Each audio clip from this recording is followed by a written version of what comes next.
Aujourd'hui, je vais installer un tableau électrique de répartition, sujet a priori difficile, et qu'il est peut-être moins qu'on ne le pense. Pourquoi? Tout simplement parce que j'ai choisi un tableau et des modules de nouvelle génération qui vont nous faciliter la vie. L'installation va être à la fois nettement plus facile et nettement plus rapide. Ici, j'ai l'arrivée de la ligne électrique qui vient du compteur. La phase, le neutre et bien évidemment la terre. Et en bas, j'ai toutes mes lignes d'alimentation de la maison qui ont été soigneusement repérées par des étiquettes. Alors entre les deux, entre l'arrivée électrique du compteur et le départ des lignes, on va installer le fameux tableau. Ce tableau, on l'appelle modulaire, tout simplement parce qu'on installe à l'intérieur des modules, chaque module étant un appareil soit de protection, soit un appareil de commande. Alors la dimension du coffret va dépendre du nombre de modules qui sont nécessaires à installer, c'est-à-dire en gros de la dimension de votre appartement ou de votre maison.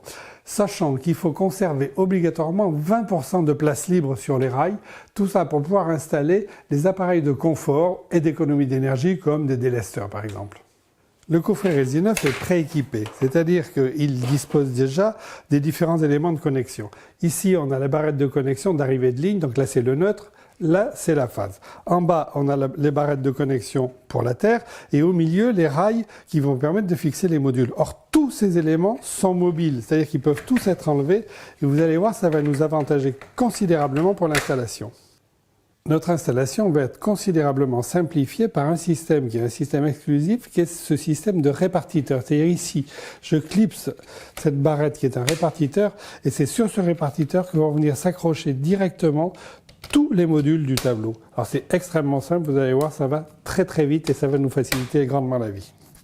Alors la première étape de notre installation consiste à fixer le tableau, enfin l'ossature du tableau en l'occurrence, de façon à ce que il soit bien horizontal, donc j'utilise un niveau, et je vais le fixer selon le mur et selon la fixation avec des vis à bois ou des chevilles, selon si on est dans le béton ou autre. Et maintenant, j'enlève tous les éléments mobiles, ce qui va me permettre de travailler extrêmement confortablement et de commencer pour mon installation par le rail du haut. Donc j'enlève d'abord les barrettes de raccordement en bas, les rails intermédiaires.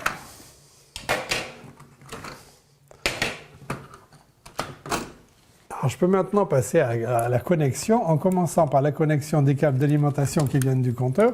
Donc le fil neutre à gauche sur la barrette bleue, et le fil de phase à droite sur la barrette rouge et on visse bien à fond pour avoir une connexion parfaite. Et bien évidemment, je travaille hors tension, c'est-à-dire que le disjoncteur au compteur a été baissé. Et sur le rail, je viens positionner le répartiteur, ce fameux système original.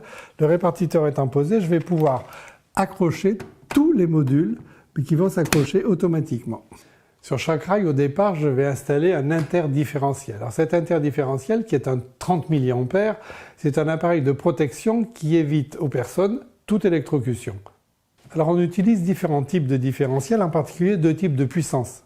En général, 40 ou 63 ampères, selon la somme des puissances des lignes qui sont placées derrière.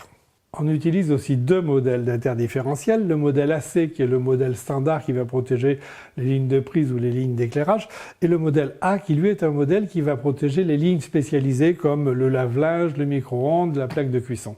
Alors je procède maintenant à l'alimentation de mon interrupteur différentiel à partir de la barrette. Donc ici le neutre et de l'autre côté on va passer à la phase. Je dénude les fils de connexion sur à peu près 1 cm. Voilà. Alors je fixe dans la barrette rouge de phase et sur la borne droite de l'interrupteur différentiel. Maintenant je peux accrocher les différents disjoncteurs qui vont être alimentés automatiquement. Il suffit d'encliquer le disjoncteur sur le répartiteur et il est alimenté. Le disjoncteur est un appareil électronique ou électromécanique de protection qui va couper le courant électrique si jamais il y a un problème sur la ligne, c'est-à-dire ou un problème de court-circuit ou un problème de surcharge. Alors je vais choisir différentes capacités de disjoncteur, 10 ampères, 16 ampères, 20 ampères, 25 ampères, 32 ampères, selon la ligne qui va être derrière. Et le disjoncteur, c'est en fait ce qui remplace l'ancien fusible, mais c'est beaucoup plus commode et surtout c'est réarmable, c'est-à-dire que s'il saute, il suffit que je fasse ça pour qu'il refonctionne. Je peux donc raccorder chaque ligne sur son disjoncteur. Donc je sépare le fil de terre qui sera raccordé plus tard. Je dénude chacun des deux fils, toujours pareil, à peu près 1 cm. Et je vais raccorder, alors c'est extrêmement simple parce que les bandes de raccordement sont inclinées à 45 degrés et elles sont automatiques. C'est-à-dire qu'il suffit que je pousse sur le fil et il est raccordé. Alors comme toujours, à gauche le neutre, à droite la phase. Et je rabats mes fils.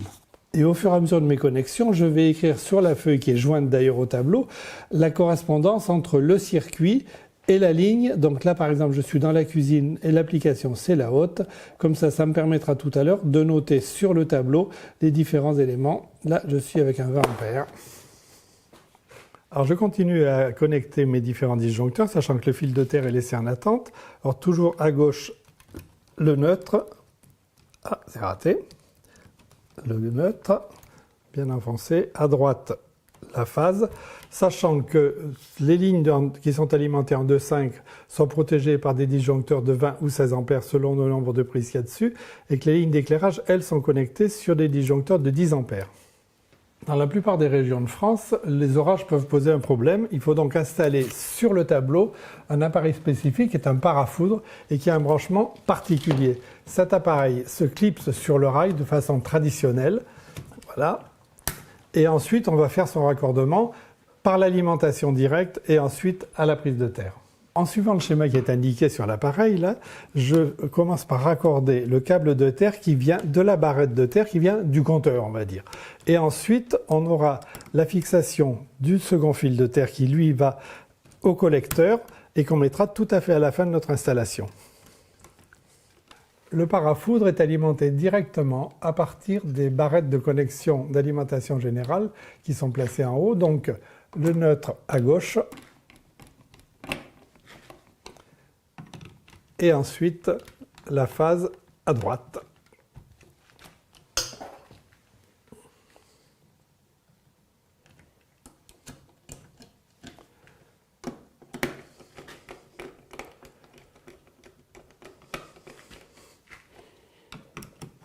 Et maintenant je pose le rail suivant que je clipse et sur lequel je viens poser le répartiteur. J'accroche maintenant le disjoncteur différentiel du deuxième rail et je pose un peigne vertical qui va assurer l'alimentation entre la première et la deuxième rangée. Donc voilà, le peigne vertical alimente la deuxième rangée à partir de la première. Alors sur cette deuxième rangée, je vais accrocher le disjoncteur qui va servir pour le four. Alors c'est un disjoncteur un petit peu différent puisque lui n'est pas à connexion automatique, il est à connexion par vis. Mais toujours la même chose, on a le neutre à gauche et la phase à droite.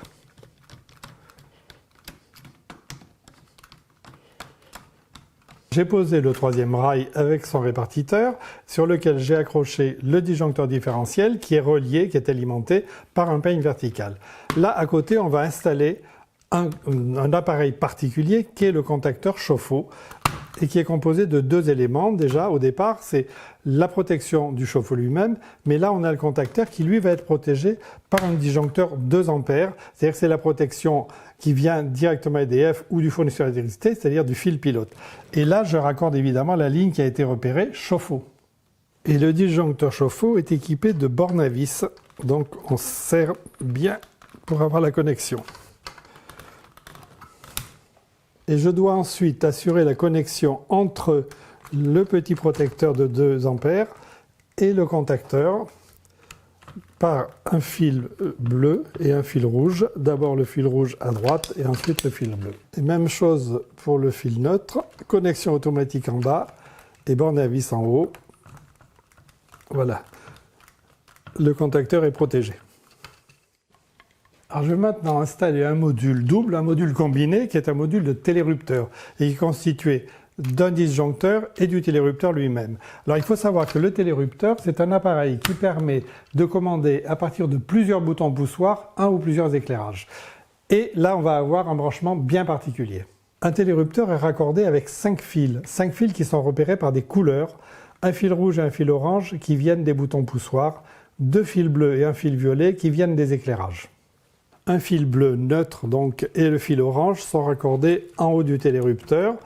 Ils sont raccordés par des bornes à vis. Donc toujours pareil, serré bien à fond pour avoir une bonne connexion. Ensuite, je raccorde l'autre fil bleu et le fil rouge sous le disjoncteur. Pareil, avec des connecteurs à vis, avec des broches à vis. Et pour terminer, je connecte le violet sous le télérupteur.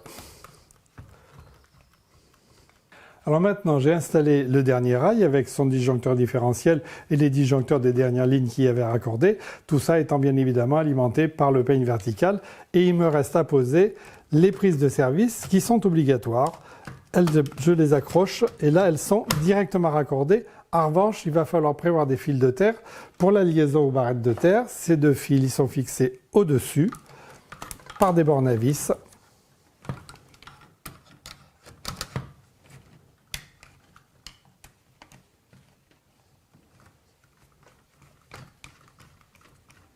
Alors pour terminer les connexions, je sépare tous les fils de terre en deux nappes qui seront répartis sur les deux connecteurs. Et je positionne le premier connecteur en haut. Alors ils sont un petit peu différents. Il y en a un qui va en haut et en bas, donc attention à ne pas se tromper. Là, il est clipsé. Je vais pouvoir maintenant raccorder mes fils de terre après les avoir dénudés. Alors chaque fil coupé à la bonne longueur, dénudé. Et pour le clipser, enfin pour l'enfoncer dans la barrette, le mieux c'est de disposer d'une petite pince et enfoncer dans la borne automatique. Et on va comme ça jusqu'au bout de la nappe. Alors maintenant, je raccorde la barrette de terre qui est ici avec le câble de terre, le gros câble de grosse section qui vient du parafoudre, qui lui-même est relié à la barrette de terre par le câble principal. Et là, c'est un raccordement à vis, donc bien enfoncé et vissé bien à fond pour qu'on ait un contact parfait. Donc je termine le branchement de tous les fils de terre sur les barrettes de connexion qui sont en bas. Voilà, elles sont à connecteur automatique. Et maintenant, il va falloir relier la deuxième barrette à la première, sinon elle ne serait pas reliée à la terre, parce que la terre, elle arrive ici. Donc je vais faire avec un petit câble la liaison entre les deux. Ce sont des bornes à vis.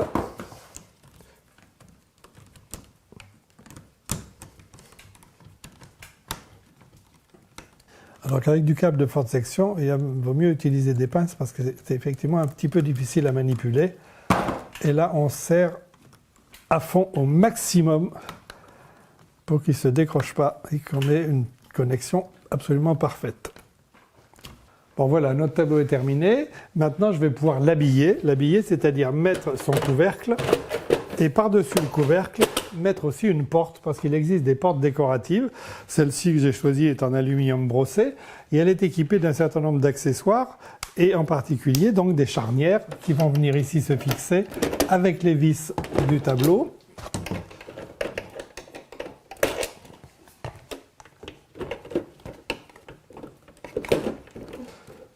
Voilà. Et de l'autre côté, je visse les fermetures, qui sont des petites fermetures aimantées. Voilà, et maintenant il me reste à fermer, à boucher les trous vides et ensuite à mettre les étiquettes de repérage. Alors pour boucher, on a des petits caches.